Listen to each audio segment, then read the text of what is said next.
People around the world report seeing something that scares them.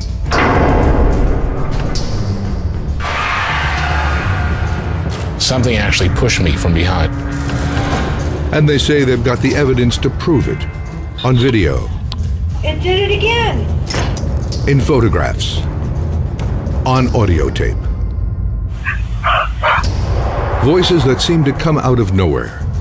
I mean, I can hear that. You can hear that. Does brand new state-of-the-art technology finally give us answers? This is again another opportunity to scientifically prove your existence. Monster Quest investigates one of history's bloodiest crime scenes. Mrs. Borden had received 19 hits to her head. In what's been called the most haunted house in America. You gotta listen to this. I would consider them to be spirit voices. Witnesses around the world report seeing monsters. Are they real or imaginary? Science searches for answers. On Monster Quest.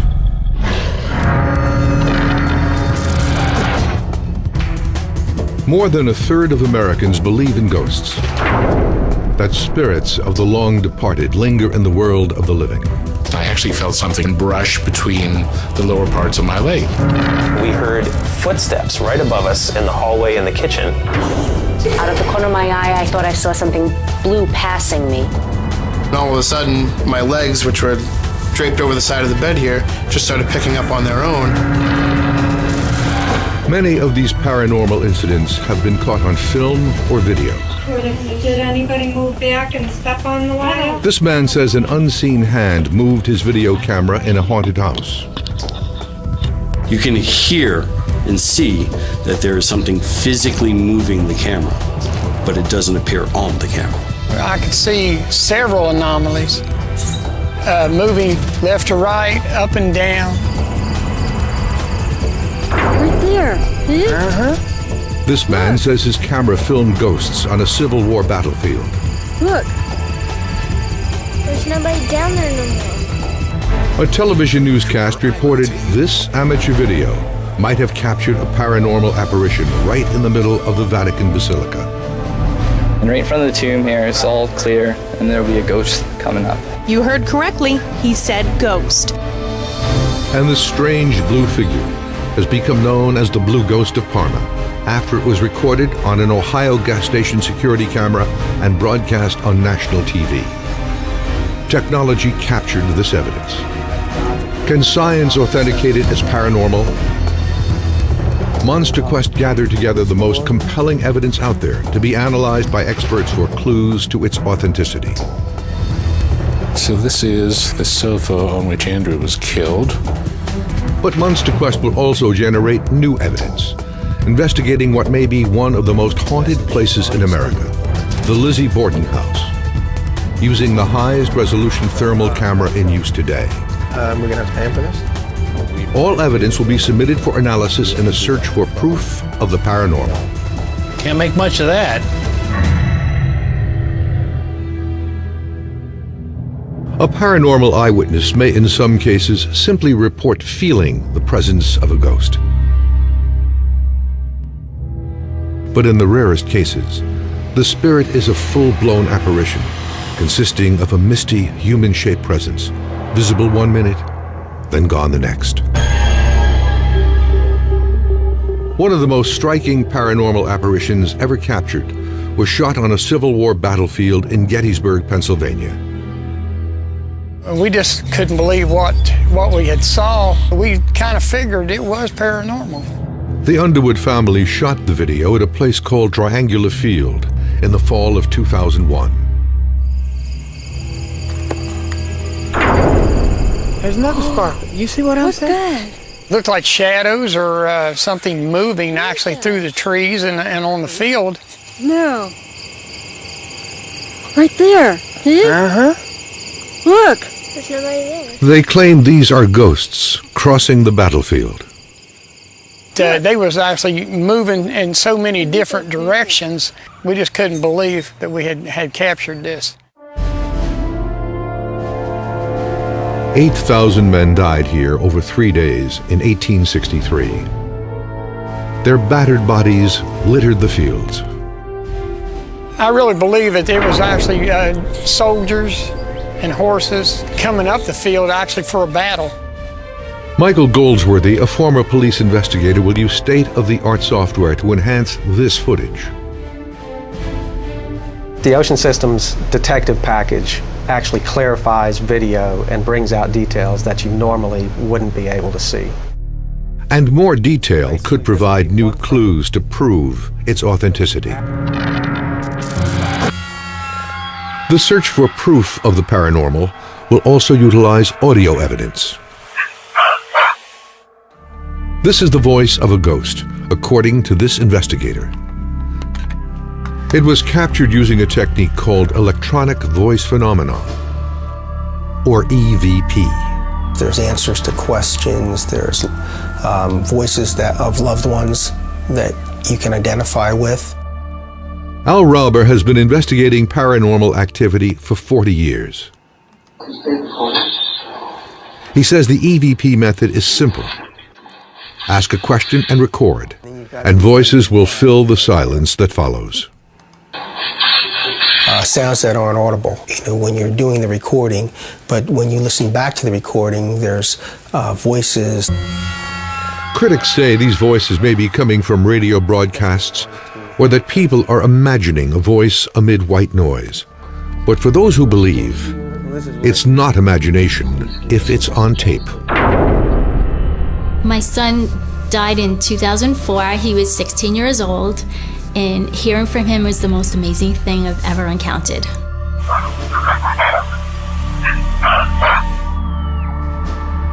Debbie Caruso is a New York woman whose teenage son died in an accident in Mexico.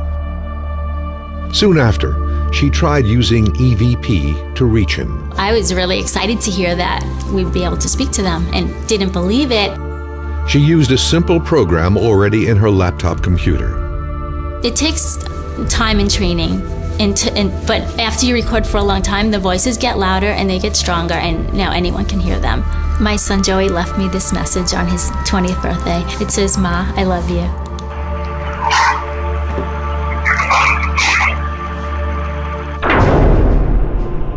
Trying to communicate with departed loved ones is nothing new. In the 19th century, seances run by mediums became a hugely popular way to try to reach the dead. But with the introduction of the camera, gathering tangible evidence of the paranormal now became a science. I mean, it's one thing for someone to start talking in a different voice or alleging that they're channeling someone in that way, but it's quite another to see something tangible. Early paranormal photographs displayed everything from floating heads, shrouded figures, and even mediums exuding paranormal goo called ectoplasm. While most early ghost photos were fakes, this 1936 photograph of an apparition on a staircase in an English estate is still talked about today. The Brown Lady of Raynham Hall was arguably the most famous ghost photo ever. The house had a reputation for being haunted. And when it was developed, they had this sort of human shape. Taken over 70 years ago, this photo continues to cause controversy. People have checked out the negative, said it's on the negative, so whatever it was, they absolutely got a picture of it. They become legendary for being real pictures of ghosts, and that's all that ever happens. You really rarely read any technical detail on any of those photographs. But today, the technical detail needed to properly analyze paranormal evidence exists. Dave Manganelli is a paranormal investigator with nearly 30 years of experience. Ready, Al? Yeah. He and Al Rauber will lead the search for new evidence. That search will take place in Fall River, Massachusetts, at the Lizzie Borden house. Location of the sensational double murders of Lizzie's parents, Andrew and Abby Borden. They are just some of the spirits witnesses say they've encountered here. The Borden case is really interesting because it was the crime of the century. Back in August of 1892. On the morning of August 4th, 1892, Abby Borden was upstairs in the guest bedroom. The killer entered and approached her from behind, carrying an axe, using it to strike her again and again until she was dead.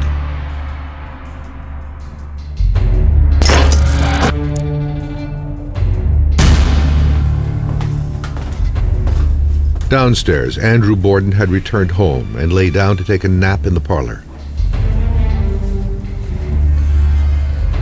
Someone approached the room, axe in hand. The first blow struck him in the head.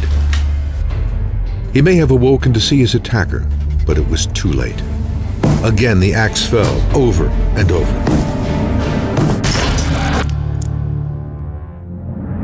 Lizzie was the prime suspect, but was acquitted at a trial that mesmerized the nation.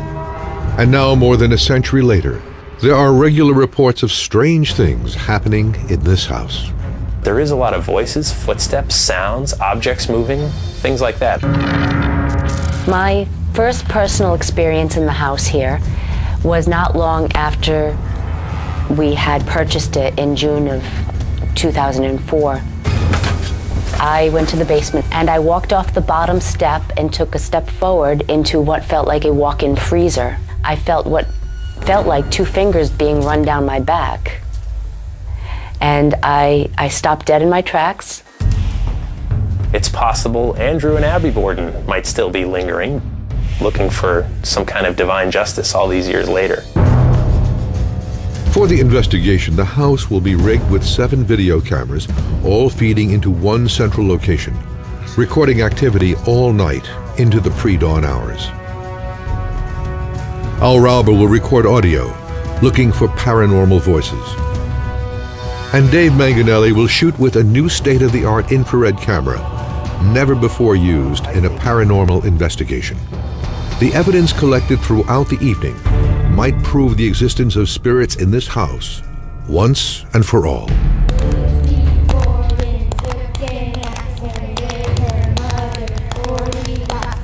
Okay, stop it now. Whoa, maybe back it. Why would this be so dark?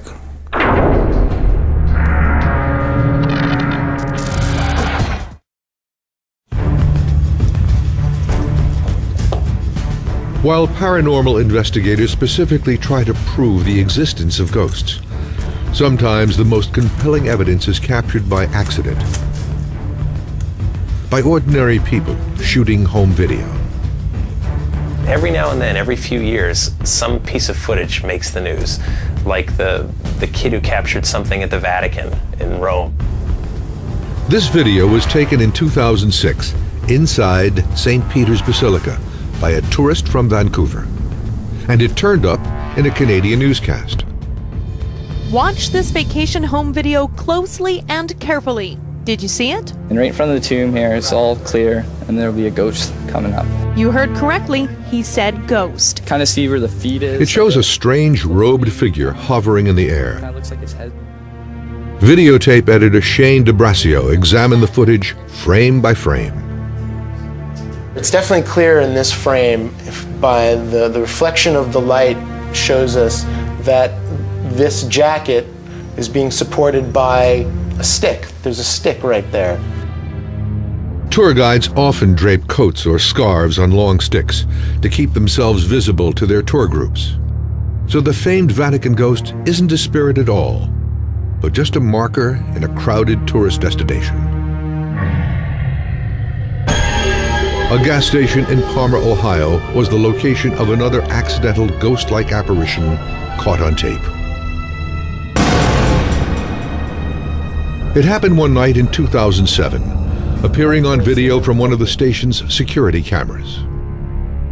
I honestly thought it might be a piece of dirt or when I first seen it. But others called the blue figure a ghost. You see it coming? I seen it actually flying into the camera system and stayed there for about 40 minutes and then moved from the standing position to the bottom of the screen. It moves up and down and left and right, but it doesn't have any type of set pattern to it. Mike Hammond, president of Automated Surveillance, installed the security cameras at the station in 2006. The cameras are infrared. Infrared technology allows the camera to see in pitch black conditions, which humans cannot see with the naked eye. Hamid will construct an experiment to see if he can manipulate the image to recreate the phenomenon himself. Oh, actually, the infrareds have begun to kick on. Why would there be ghosts at the site? Some have speculated that the station might be built on a Native American burial ground. But a town historian says no one has ever found one. The records have shown that for 150 years prior to settlers coming, and that was in 1816 that the first settlers came, there were no Indians living in this area. They may have at one time. Most of them had been run out and run off and killed and the like. Could there be another explanation? Are those who see ghosts merely seeing what they want to see? Our sensory apparatus is certainly quite fallible and quite readily influenced by what we believe, what we expect. Professor Michael Lyons has studied the psychology behind paranormal beliefs.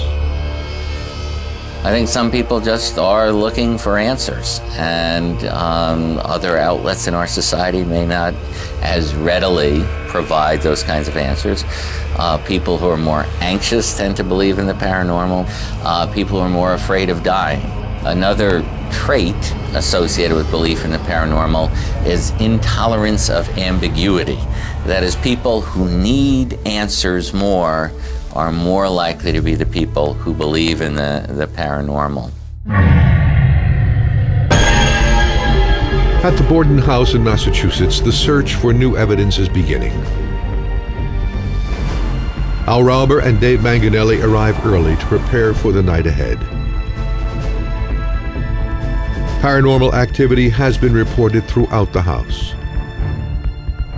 In the basement, on the second floor, and more recently on the third floor, in the maid's room, and down the hall in the chimney room where a caretaker lived in the 1990s.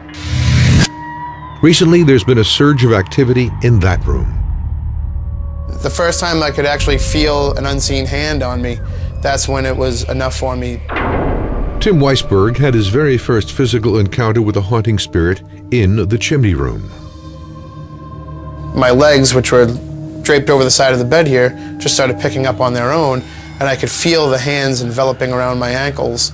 And that's when I said, okay, wait a minute, that's not, the wind, that's not anything else, that's definitely, something picking it up and pulling. In August 2007, Matt Moniz and his ghost hunting group were videotaping in the same room when one of their cameras moved by itself. The camera turned at roughly a 45-degree angle. Now, when this happened, I thought maybe somebody had kicked the wiring to the camera, and she reset the camera back to its original position. She physically watched and heard the camera pick up and turn, focus directly back at her, with nobody else near it. It did it again. What? It just heard that again, I heard it. I was right here. I heard it. Manganelli will spend some time exploring the chimney room with the FLIR thermal camera. It is the highest resolution handheld infrared thermal camera ever made. All right, so this is the sofa on which Andrew was killed. The camera is normally used by industry and the military to see heat energy invisible to the human eye. We can't see in the infrared, but the camera can. So if it's giving off heat, the camera will spot it. Now that can't be no well, it's nothing paranormal. Robert Madding heads training for FLIR Systems, manufacturer of the camera. This model, the most sensitive of the FLIR cameras, is being used for the first time ever in a paranormal investigation. So for people that believe that ghosts have substance, and if that substance has a temperature to it, then the camera has a possibility of picking it up. People report being touched. People report hearing voices that they can't trace a source to. And then, of course, seeing things, which is the most rare. According to accounts, Lizzie Borden's murdered parents are not the only ghosts here.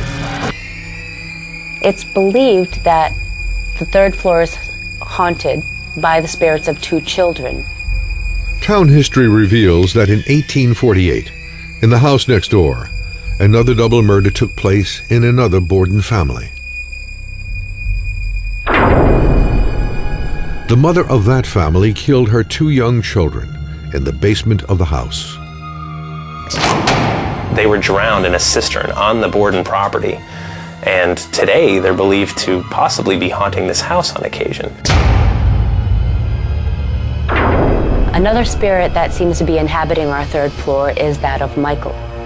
Michael was a former caretaker of the house, and he worked for the former owner. And not long after he moved out, it's said that he died in a fire out in Connecticut. He fell asleep smoking. So 5 violent deaths. Are there 5 souls haunting this house? Can paranormal investigators Al Rauber and Dave Manganelli get the evidence to prove it? You gotta listen to this. You tell me what it's saying.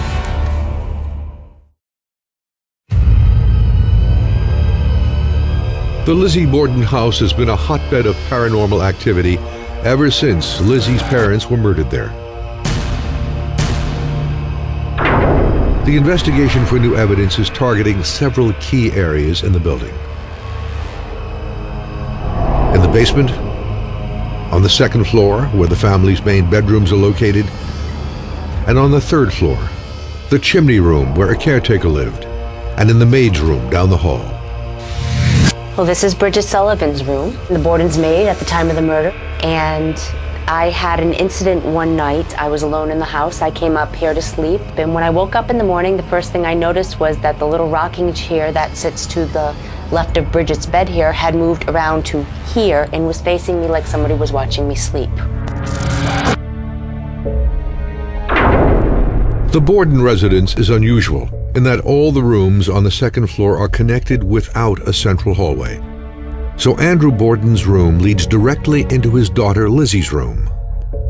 Well, certainly, since this is the Lizzie Borden house, I'd like to put a camera in here and keep an eye on things as we investigate. Okay.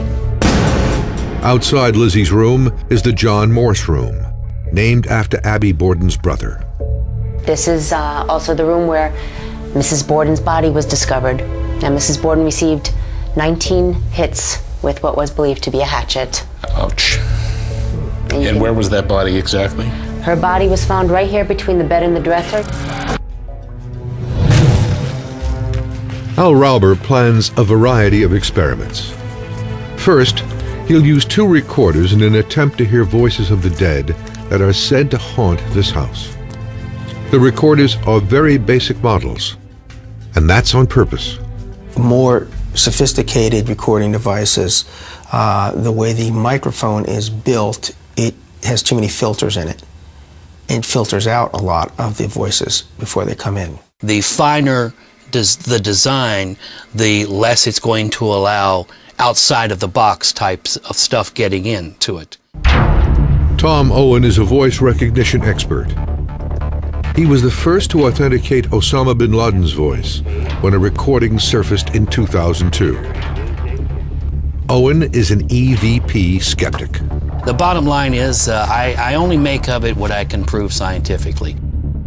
Owen will be analyzing any EVP voices Al Rauber is able to record. If somebody brings me a recording and I can run the multi-speech test and the oral and visual cues appear, then I can state with some certainty that that's the recording of a human voice. Whether it's from the other side or not, you know, it really doesn't matter. It either is a recording, in my opinion, of a human voice or it's not. Rauber also wants to look for electromagnetic fields. Remember, for these things to manifest, they need energy. Monitoring temperature will be important as well. Those who've seen ghosts here sometimes feel a sharp drop in temperature. I have some remote thermistors, temperature sensing devices. I'll set 3 up in one room. The other room that people claim is always very cold is the Morse room, where Abby was murdered. Dave Manganelli is in charge of gathering video footage. He's got 2 roving cameras and lockdown cameras in 4 locations. The maid's room, Lizzie's room, the Morse room where Abby Borden's body was found, and the basement. Those cameras feed their signals to a control room set up in the Borden dining room. From there, Rauber and Manganelli can monitor everything that's going on.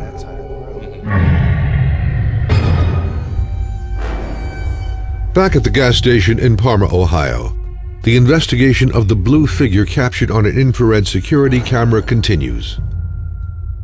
Security camera expert Mike Hammond now has a strategy. This video is unique simply because it's like nothing I've ever seen before.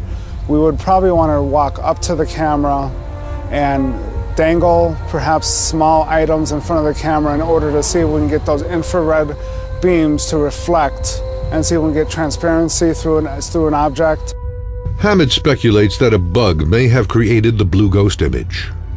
We've got 3 different bugs at 3 different sizes, and we've got some different colors to try out. We're going to use these tweezers to hold these bugs as close to the lens as possible. Hammond climbs 15 feet to reach the camera. Its infrared technology helps it see at night.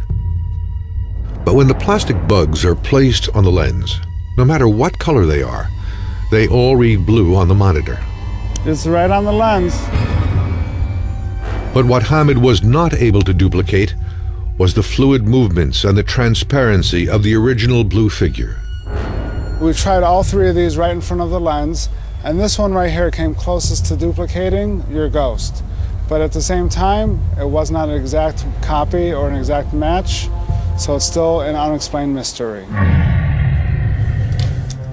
At the Borden house, Dave Manganelli sets up an experiment in the maid's room on the 3rd floor. So, in this room, we had our story of the chair that moved on its own. So I think I'm going to elect to use this camera, tether it to the laptop so I can see some of the video output, focus it on the chair, and let it run for a while.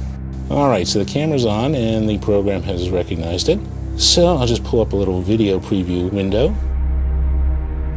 I'm just going to put a couple of markers that fall right under the, right where the slats of the base are here. And we can check that later on and see if anything has moved at all. We'll just let this run unattended for a while.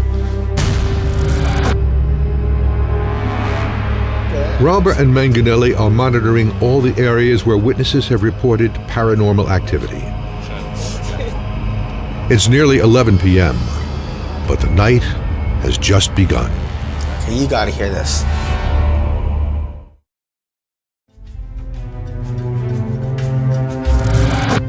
"11:30 p.m. at the Lizzie Borden house in Fall River, Massachusetts. Al Rauber is recording for Paranormal Voices. I'm gonna just do a walkthrough of the house, room to room, where the activities seem to be more often occurring. Into Lizzie's room. I believe we did get some voices in this room. If anybody is in this room, this is again another opportunity to scientifically prove your existence. Now coming down the hallway to the chimney room, we've had many reports of things happening in this particular room. If anyone is in this room, if the gentleman that they refer to as Michael, if you are still here, please leave us a message on this tape recorder. You know how to do it, you can do it. The chimney room was where Matt Moniz and his ghost hunting group witnessed one of their cameras moving on its own. Al Rauber and Dave Manganelli sat down to analyze the video themselves. So it's Sounds not, like there's a few number of people in the room. yeah, there's a good number of people in the room, so it's not unattended. There it is. Okay, camera moves. Okay, so someone is at the camera. Right. And they're resetting it. Trying to reset it. Is that good? Yeah, so there's a wire on the camera. Because I'm stepping on the wire now. Is anything happening? There it goes again. It did it again. I just said that. It just moved again, and I heard it. I was right here. I heard it. I mean, both times it moved, there was a lot of people in the room. Do we want to put a camera in the exact same spot and make sure it's anchored? We can try that, sure. So this is our corner where we had the report of the camera moving on its own. So in the back of it pivots pretty easily. All right, I'm reasonably confident if we don't stomp out of the room that the camera will stay there.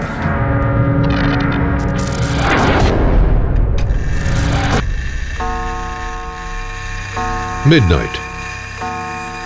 Robert takes down the temperature of the 2 rooms located on the 2nd floor every 10 to 15 minutes. Nothing unusual yet. Dave Manganelli returns to the room where the rocking chair moved. But our chair hasn't moved. Still right on the tape marks.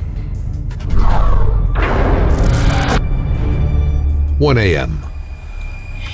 Okay, you gotta hear this. Downstairs at the main control area, Rauber is analyzing the first EVPs of the night. As soon as I say the word message, you hear sure. Is this a message? Is this a message? Ready? Is this a message? The EVP was taken in the chimney room. Is this a message? I don't think anybody up there was saying that. The chimney room seems to be providing the best evidence for analysis so far. Is this a message? The cameras are continuing to roll throughout the house, including in Lizzie's room. Rauber believes an audio recording session could pick up the voice of Lizzie Borden herself. 2 a.m. To make sure no extraneous sounds are picked up, the entire Monster Quest team and owner Leanne Wilbur are gathered in Lizzie Borden's room. Rauber will record on his 2 separate audio devices. We're in the Lizzie Borden room of the Lizzie Borden house. So this is the actual bedroom where Lizzie, not only did she sleep here, but we even still have some of her possessions in this room in a locked cabinet. Rauber begins the questioning. Lizzie, why did you kill your father?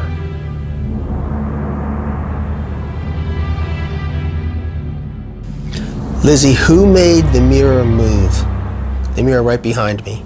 During Rauber's last visit to the Borden house, a mirror in the hutch behind him moved when he asked a question about Abby Borden. Rauber will analyze the recording in the main control room. 3 a.m. Dave Manganelli reviews footage from the chimney room. This is a review of the first tape that we did in the chimney room to test and see if the camera would move. So we'll just take a quick look. Okay, 10 or 11 minutes in, it hasn't moved. Almost 20 minutes in, same framing. So no movement there. Again, just kind of spot checking to see if anything unusual happened. And 50 minutes in, we haven't moved, people re-entering the room. So, nothing. Good solid picture. Manganelli now decides to shoot with a flare thermal camera, which can see heat energy normally invisible to the human eye, including temperature shifts as small as 0.06 of a degree. And with a really good infrared camera like this one, we can actually see some interesting images. And back in the chimney room, there is something very odd and unexplainable. And there's the chest on which the other group's camera supposedly moved. The bottom of the toy chest appears to be glowing as if it were blazing hot. Yeah, definitely warmer at the bottom. I'd like to go see if it's as warm as it looks. The top of the toy chest appears to be much cooler than the bottom. Yeah, it certainly doesn't feel particularly warm, but interesting. The top is definitely cooler, so the object itself, so the top of that it does have its cool spots. The footage of the chest will be marked for special analysis.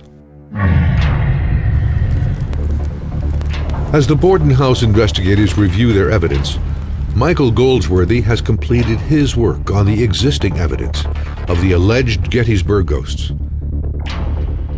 It shows faint white figures moving from left to right, from the ground, then higher up into the trees. It was shot in 2001 by the Underwood family at Triangular Field in Gettysburg, Pennsylvania. Right there. Uh-huh. Look. There's nobody there. I can't see. To enhance and study the video, Goldsworthy used software called Detective. And then we just tell the computer to average up to 100 frames, sharpen it a little bit, and you'll see that it straightens out the picture quite well.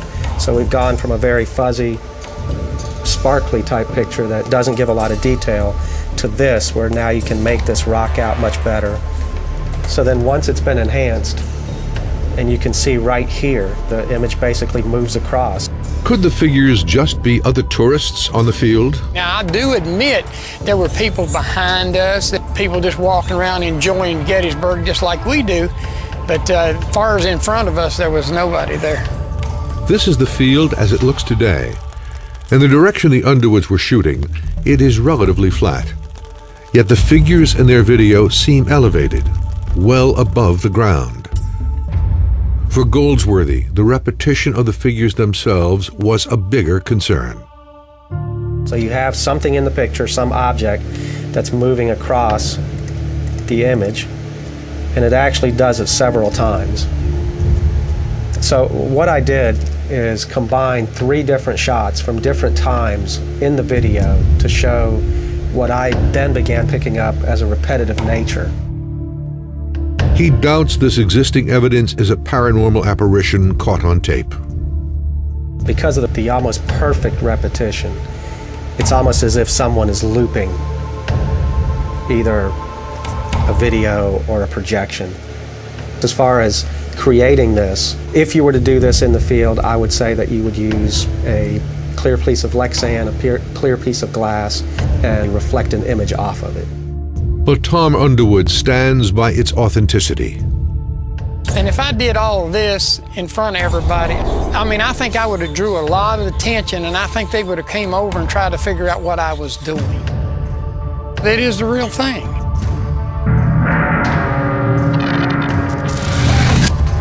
The Borden House investigation has produced nearly 50 hours of new evidence from 7 cameras. Next, each tape will be examined in real time, watching and listening for any paranormal activity. We're panning around. There's a whoa, what was that? Can you back that up?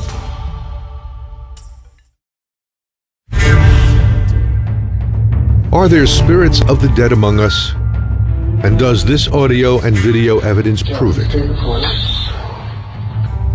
This family says they watched ghosts crossing the Civil War battlefield.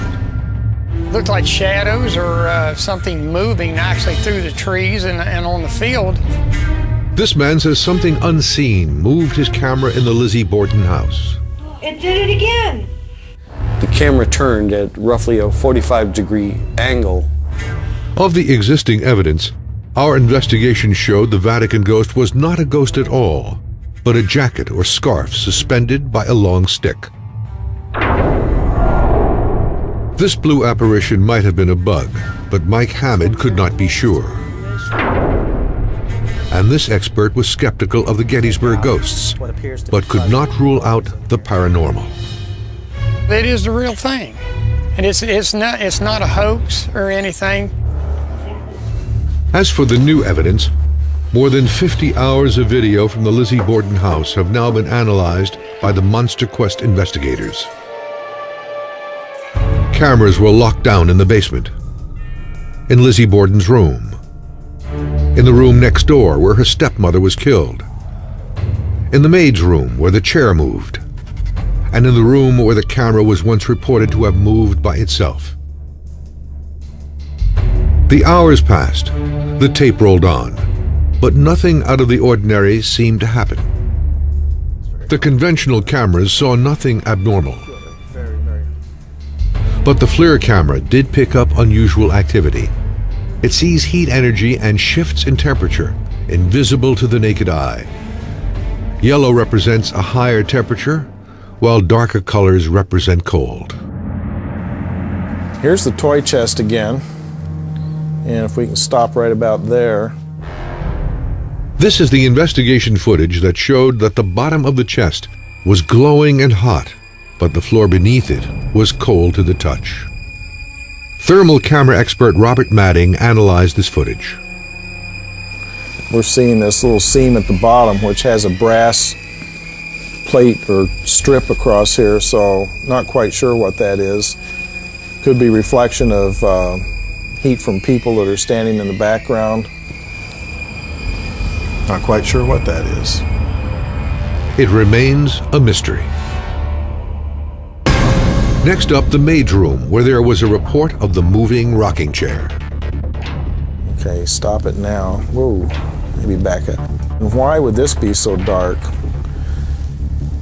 One might want to take a look at, is there missing insulation here or some other thermal problem, because this wall is so much darker than this one. It may simply be a construction defect. So while the video evidence was inconclusive, there was a lot more going on with the audio evidence. We captured a lot of voices. We caught EVP in 4 of the rooms, the basement, Lizzie Borden's room, we caught it in the chimney room, and we also caught voices. I also caught voices in the Morse room. Now coming down the hallway to the chimney room. At one point in the chimney room, I was asking the spirit that we were told resides there if he would talk to us or give us some information, and a voice comes on saying, "Sure." Here's us a message. Here's us a message. Voice recognition expert Tom Owen analyzed the audio evidence. Let's see what it looks like. Can't make much of that. We're just saying total noise. Let me see what the... Yeah, pitch is... There's no pitch to it at all. While this clip is not providing Owen enough data to analyze fully, there's another EVP that is. This one captured in the Lizzie Borden room. And when we finished our taping session, I mean, we pretty much had signed off, and there's some small talk going on, and a voice comes on the tape.